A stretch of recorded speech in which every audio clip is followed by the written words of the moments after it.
usapin ng survival. Ito po ay usapin ng ating pagka-Pilipino. Ito po ay usapin ng ating pagkabansa.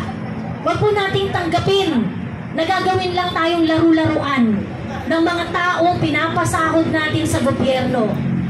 Huwag nating hayaan na gawin lang tayong gatasan ng mga may taong kapangyarihan na unang-una sa lahat, ang kapangyarihan nila ay tayo ang nagbigay. Ipaalam natin sa kanila at ipaalala natin sa kanila na wala sila dyan kung wala tayo. Kailangan nating batukan ang mga taong walang konsensya at ipaalala sa kanila na kami ang amo ninyo. Pinapasweldo nyo kami. Wala po ito magmamahal sa kapwa natin Pilipino, kundi tayo lang din. Mga kababayan natin, nakikita natin, nagbabanat ng buto araw-araw. Pagkatapos, makikita natin, itong mga politikong corrupt na ito, hindi pa makontento doon sa luxury cars nila, hindi pa makontento doon sa mga binibigay nila na karangyaan sa mga kabit nila, at yung mga anak nila, na walang pakialam sa paghihirap ng sambayan ng Pilipino, sinasalsal pa sa pagmumuka ng ating mga kababayan kung gaano sila nagpapakasasa sa mga perang pinaghirapan natin. Hindi dapat natin to tanggapin. Lahat po tayo, lahat po ng mga nanonood ngayong gabi sa iba't ibang stream na nandito at lahat ng mga kasama natin na nandito sa Camp Aguinaldo. Magkaisa po tayo, manindigan, ipaglaban po natin ang kinabukasan natin. Oras na po para maging matapang, oras na po para kumilos, oras na para ipaglaban natin ang ating pagkabansa at ang ating pagka-Pilipino. Isa lang ang sigaw natin, no? Ang mga tao na nasa kapangyarihan, mga tao dyan sa Malacanang, sa House of Representatives, hindi kami titigil hanggat walang accountability. Yes! Hindi kami titigil hanggat walang nakukulong. Yes! Hindi kami titigil hanggat hindi nyo sinusoli ang mga perang pinaghirapan namin. Yes! Ang kakapal ng mukha ninyo. Magsilbi kayo sa mga Pilipino. Tama! Isisigaw natin to at walang titigil hanggat walang nagbabago. Tama! Yun lamang po. Magandang gabi po sa inyong lahat. Yes! Maraming salamat po. So, ang susunod po nating pakinggan ay si kapatid na Paulo. Hello! Wala ba tayo mga kamay dyan? Gising pa ba kayo? Grabe, grabe! First and foremost, maayong gabi sa inyong mga tanan. Sa lahat po ng mga Tagalog, maayong gabi. Maayong good gabi sa inyong tanan. I'll make this short and simple. When I heard that you guys are here, how can we not support you guys? How can we not? When we arrived, you and I arrived earlier, tapos nalaman namin nandito kayo, we decided to go and visit and to support you guys because you deserve the support. You deserve the support because ako mismo, nakikita nyo naman kami ni Tio, di ba? Halos araw-araw hindi kami tumitigil. Because this is not the Philippines I want my children to see in the future. Diba? This is not the Philippines I envision, no? So it's about time that we stand. Kung kami nga na taga Mindanao pa, taga Davao, na andito ngayon to support, sana ho kayo mga nanonood, pumunta kayo dito at sumuporta. Because it's about time. Really. Huwag na natin antayin pa na kung ilang pesos pa ang mawala. Ilang pang buhay. Alam mo, I'm a very, very passionate person, no, when it comes to House of Hope. Alam niyo yung House of Hope, di ba? Nakikita niyo sa mga posts ko, yun yung aking advocacy. Imagine these children, as young as 4 years old, battling cancer. Mas sila ang kailangan ng tulong, mas kailangan ng funding. Hindi mo lang nila matulungan, yung mga magnanakaw dyan, grabe. So, I hope this is now the time to support and open your eyes. Come and join this cause. Maayong gabi sa inyong tanan. Maraming salamat po sa napagandang mensahe. Maikli man, subalit napakalalim ng makahulugan. So ngayon naman po, pakinggan po natin ang boses din ng ating kapatid Teo Moreno. Good evening, everyone. First and foremost, I'd like to say thank you to all of you guys na nandito ngayon. Kanina, sinabihan ko si Pao na gusto ko umiyak dahil nakikita ko yung passion sa inyo ba na nakikipaglaban talaga kayo, nakikibaka para sa bayan, para sa Diyos at sa bawat pamilyang Pilipino. So, sa mga viewers natin ngayon at sa mga tao na nandito ngayon, an ordinary Filipino worker earns 500 more or less bawat araw. Ang kilo ng bigas, 60 more or less. So 500 minus 60, 440 na lang. Pamasahe, 100, 340 na lang. Ulam, 200, 140 na lang. 140 ang natitira sa isang pamilya. Ang 140 na yan, hindi yan kasya, hindi yan enough.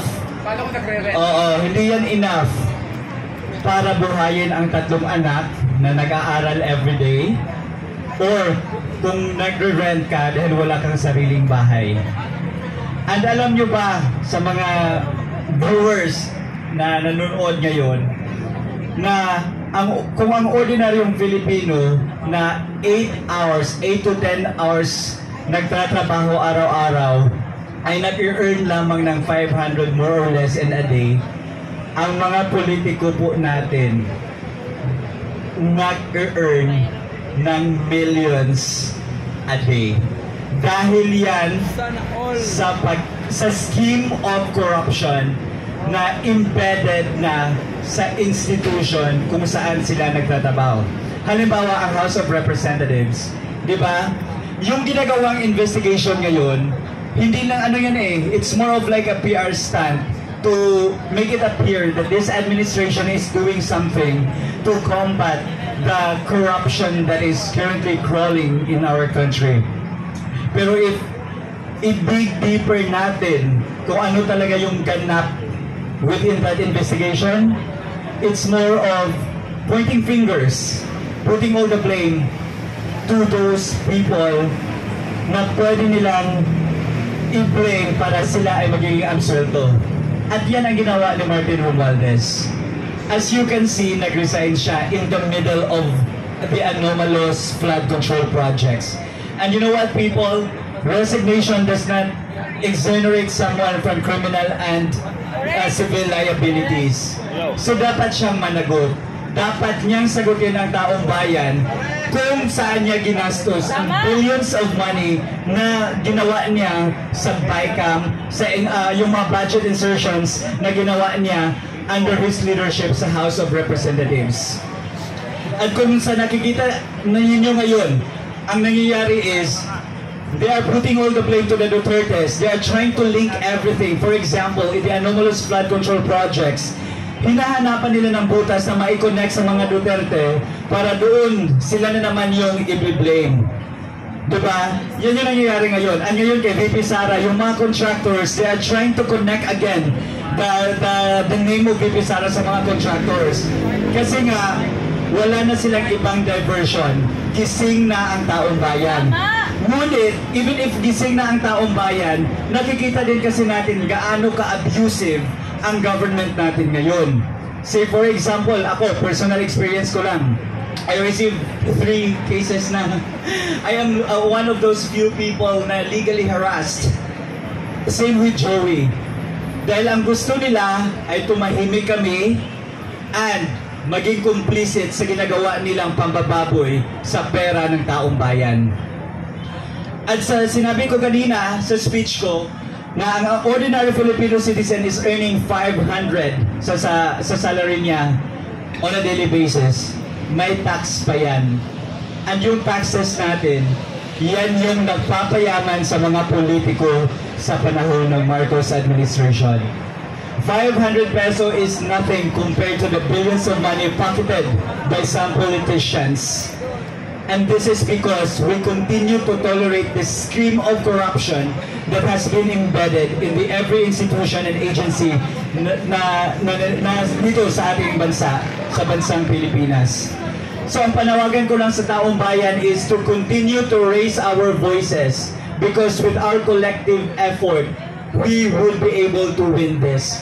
And with your voices, we will again reclaim the power that have been lost from us dahil kinuha na ng mga taong tinulungan natin para magkaposisyon sa gobyerno.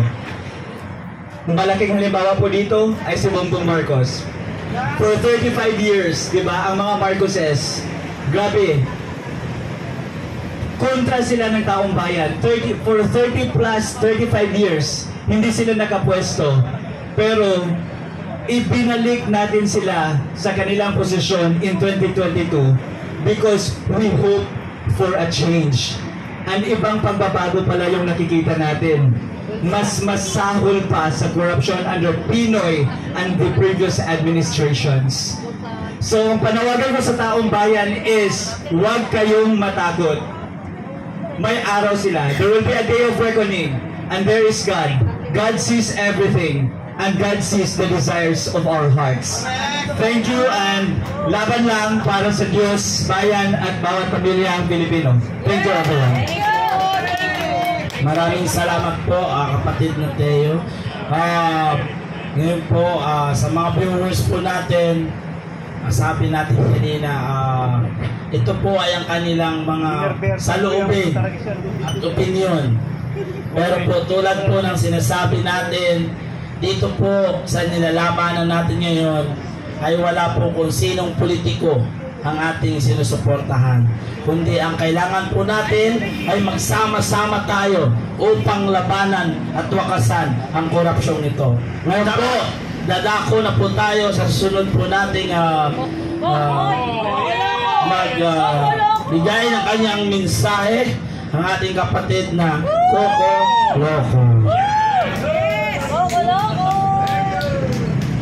Magandang gabi po sa inyong lahat. Maraming salamat sa patuloy na pakikipaglaban para sa ating bansa at para sa susunod na henerasyon. Nagpapasalamat ako sa mga kasama natin na si Sir June sa Visayas pa, sa Mindanao, nandyan naman sila Iyo at si Paolo. So Luzon, Visayas, Mindanao ay may representante ngayon dito sa Aguinaldo. At kayo po na mga dumadaan, magandang gabi po sa inyong lahat. At sa lahat ng mga nandito, mga kapulisan, mga militar, kayo po ay inaanyayahan namin na samahan kami sa laban kontra sa korupsyon. Kasi sa ginagawa po sa atin ngayon ng ating gobyerno, hindi po ito mangyayari ang korupsyon na to kung hindi nagkakampihan ang executive at ang legislative. Kahit anong gawin ng legislative na korupsyon, kung binabantayan ng maayos ng executive and vice versa, hindi ito mangyayari. Nandyan po ang DPWH, sila po ang nagmo-monitor ng dapat na ginagawa ng mga kontraktor. Kaya po natin sila binabayaran, kaya po natin sila linagay sa kapangyarihan ay para sila ang magbantay na hindi kinukurap ang ating pera.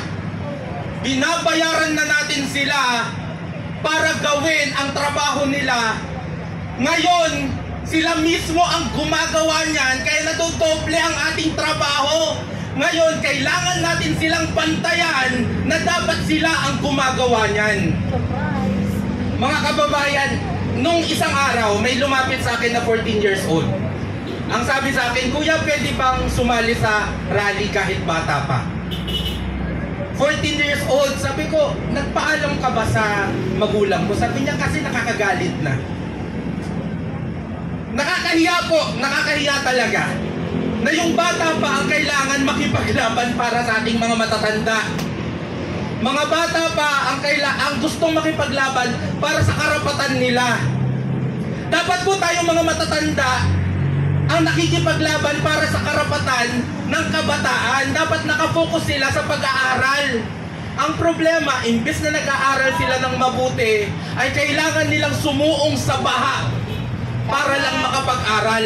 Habang ang mga anak nitong mga kurap na mga taong ito ay nasa ibang bansa at nasa mabuting kalagayan, gumagastos ng daang libo sa isang pagkain lamang, habang yung mga anak ng mga ordinaryong Pilipino ay hirap na hirap araw-araw para hanapin kung saan kukuha ng pambaon.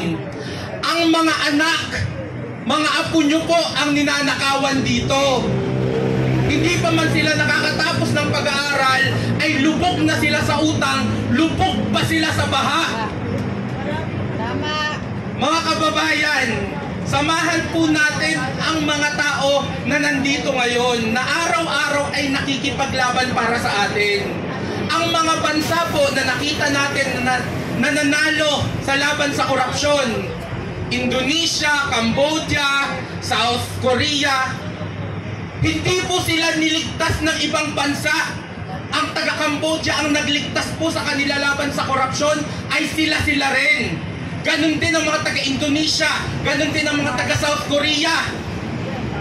Tayo din po ang magliligtas sa atin. Kung hindi natin to gagawin ngayon, kung hindi tayo tatayo para labanan ang korupsyon, sino ang tatayo para sa atin? Sino ang tatayo para sa susunod na henerasyon? Ito po ay hamon sa ating ngayon. Habang ang mga bayani natin dati ay napagtagumpayan nila yung kanilang mga hamon, ito po ang hamon sa atin. Naintindihan ko yung iba hindi makatigil sa pagtatrabaho. Magtrabaho lang po kayo kasi marami pa po tayong papakaining mga anak ng politiko.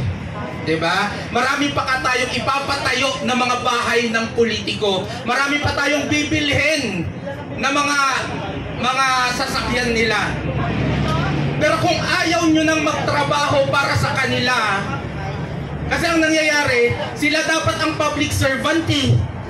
Sila dapat ang nagtatrabaho para sa atin. Pero ang nangyayari, para silang mga hari at reyna na sila na ang nakikinabang sa buwis natin, sila pa ang may kapangyarihan para kurapin tayo. Mga kababayan, kung hindi tayo tatayo, kung hindi tayo lalaban ngayon, kailan? Kapag ubos na ang pera ng bansa? Ubos na. Kailan? Kapag kumakain na ng lupa yung mga anak nyo? Mga kababayan, kung hindi natin haharapin ng nakatayo ang laban natin ngayon, ang susunod na henerasyon ang magsasuffer. So ngayon, maraming salamat po ulit sa inyong lahat. At sana ituloy-tuloy natin ang laban hanggat walang nananagot, hanggat walang napaparusahan. Tatayo tayo at lalaban. Maraming salamat po. Thank you. Okay, ngayon po pakinggan po natin ulit ang mensahe ng ating kapatid na si John Ednan. Magandang gabi. John Abines from Cebu, vlogger, influencer with his fellow. Kanina nagsalita ko, but it's different kung makikita mo yung mga kasamahan mo na naharas. Ang pagsasalita ng katotohanan sa panahon ngayon, para sa mga kriminal, natatakot sila. Kaya nga, ang sarap pakinggan ang ganda tingnan na andito tayo mga vlogger na nagka-graduate, that vloggers are not just inside fighting in online or inside the safe of the room. We were being harassed, we were being raided, we were being sued, we were being intimidated. pero hindi po kami umatras. At ngayon, nag-graduate na tayo, mas marami tayo ngayon na hindi lang nagbablog. Andito tayo sa lansangan, andito tayo sa mismong harap ng Camp Aguinaldo, ang mismong pinakamalaking kampo ng mga sundalo natin na ginagamit ng gobyerno natin para tayo takutin. Sa harapan natin ang Camp Crane, sa likuran dito Camp Aguinaldo. Ang pulis at sundalo, sila po ang magpoprotekta ayon sa ating konstitusyon. Ang nasa konstitusyon, ang gumawa nun, tayo pong mga Pilipino.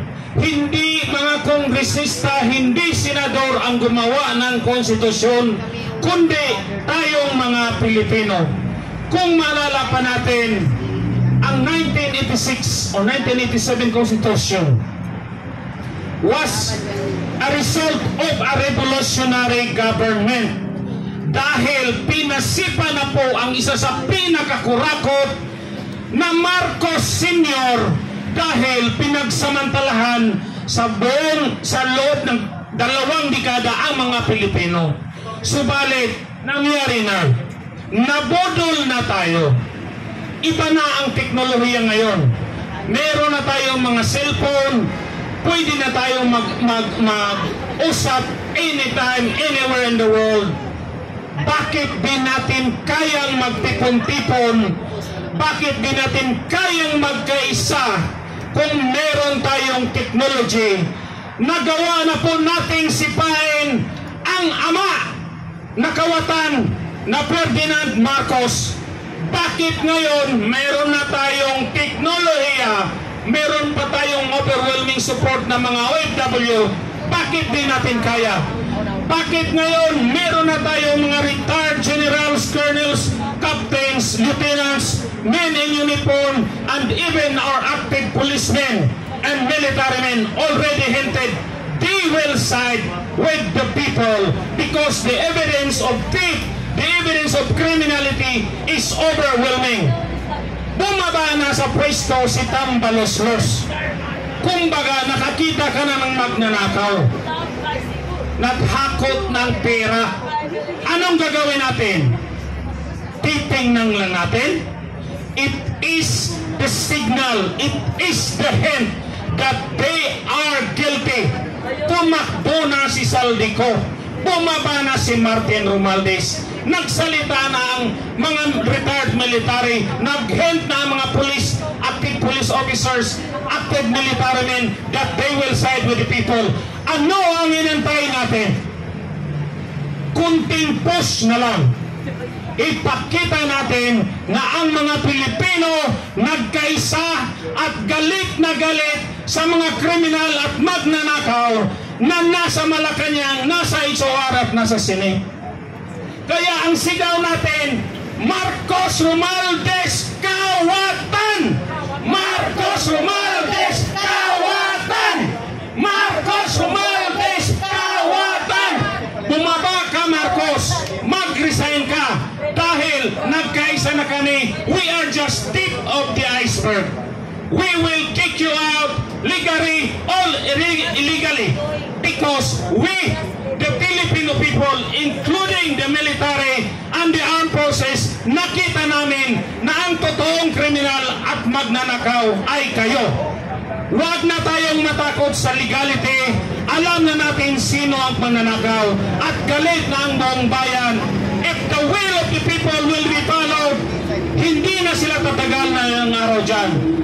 Abanti tayo, sisipain natin ang Marcos Romualdez na kawatan. Marcos Romualdez kawatan! Marcos Romualdez kawatan! Sila po ang kalaban ng mga Pilipino. Mga mahal naming pulis, mga mahal naming sundalo, sila dapat ang ating parusahan. Maraming salamat. Galit na ba kayo?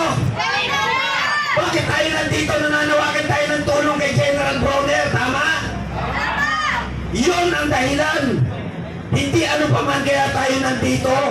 Kaya yung mga nandyan, magpunta kayo dito. Kailangan natin ng numero. Sino ang paniniwalaan? 10, 20, 30. Matitinag ba natin si General Bronner? Eh, kukunti pala kayong mga bukong kayo eh. Tama, mali? Magpunta kayo dito. Alam ko may pasok bukas.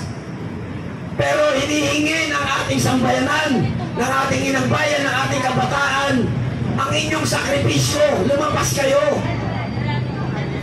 Kung hindi tayo magtutulong-tulong, hindi tayo magsasama-sama, hindi lalakas ang ating tinig sa laki ng pader ng Campo Aguinaldo, maririnig pa tayo! Maririnig pa tayo! Hindi tayo maririnig. Kaya nga yung mga political na kulay ninyo, putang ina, itabi nyo yan. Hindi natin kailangan magpataasan dito. Taong bayan, tayo, kayo, ako, ikaw. Apektado tayo, pati ang ating mga kapatid na kapulisan. Walang tutulong mga kababayan, wala. Kaya yung mga iba dyan na nagmamagaling simula kagabi, bakit nyo nilusob ang Campo Aguinaldo? Gonggong! Hindi namin nilusob ang Campo Aguinaldo. Nagpunta kami dito, malinaw ang sinasaad ng aming panawagan ng United People's Initiative. General Bronner, pumanig sa bayan, pumanig sa kinabukasan.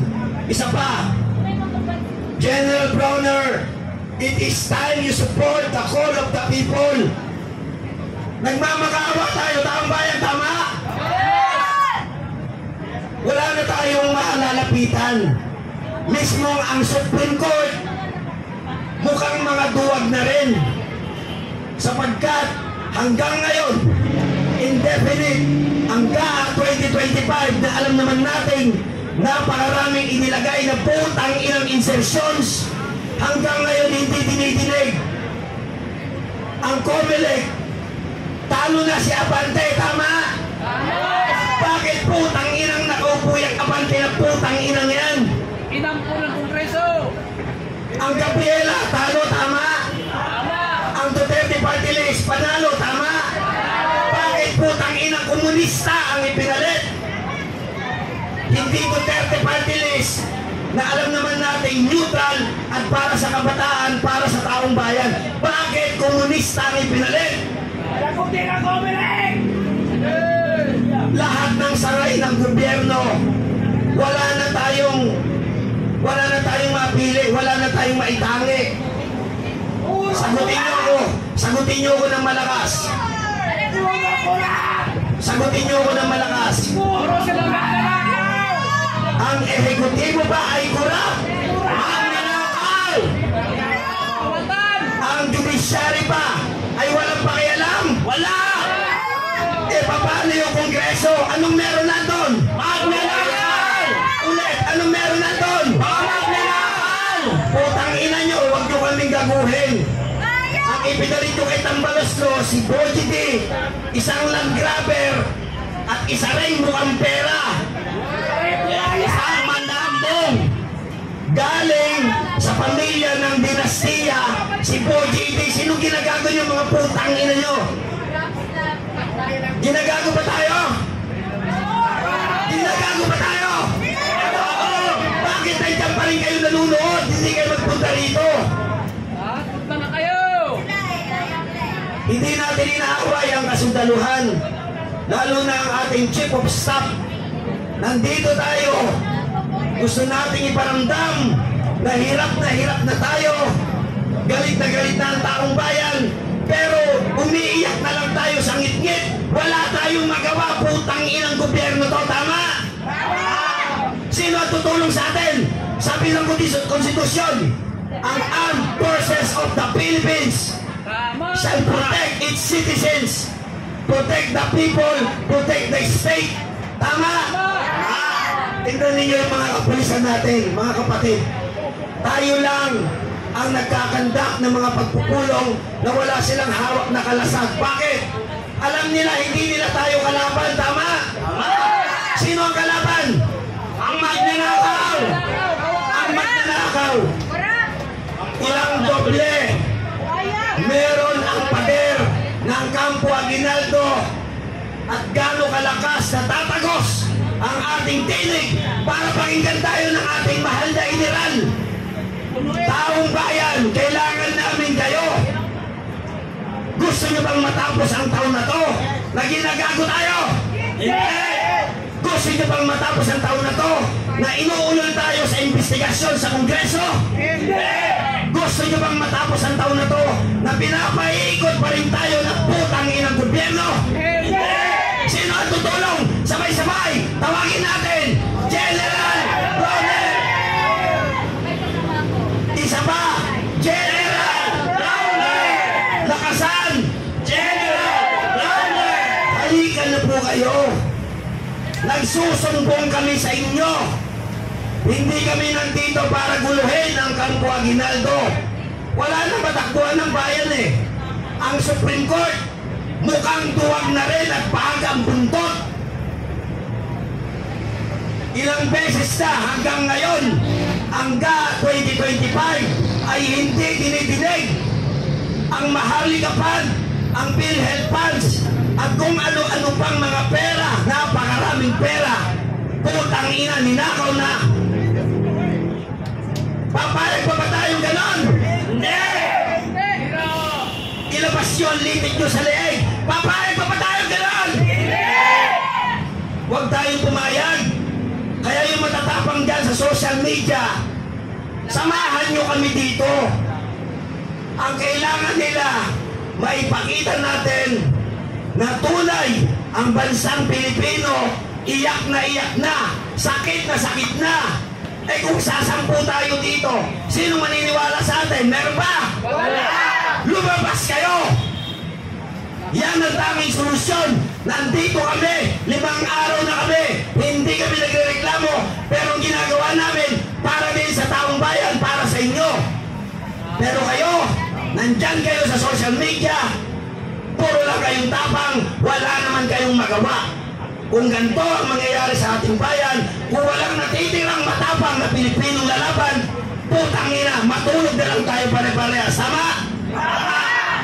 Pumunta na kayo dito, magsalita kayo dito, manawagan kayo, mabuhay ang Pilipinas! Mabuhay! Teka lang, may sisingit lang ako. Nakikita ko yung mga posts ni Sas, nila Joey, yung mga favorite vloggers natin. Ang dami-daming likes! Ano yun? Puro likes na lang? Asan ang pictures? Hindi, nasan kayo? Yung mga puro likes, puro nood ng vlog, puro reklamo sa Facebook, pero wala naman kayo dito. Oh, ano na? Diba? Puro tayo mabuhay ang Pilipinas sa Facebook. Pero lumabas kayo! Kasi kailangan namin kayo dito. Oh, ayun lang po. Pasensya na, bugso lang ng damdamin kasi nakaka-frustrate na eh. Nakarapatan mo yan, kuya, bilang isang Pilipino. Pilipino tayong lahat, dapat magsasama-sama tayo lumaban. Hindi po ako nakaingin. Yun lang po, salamat. Okay?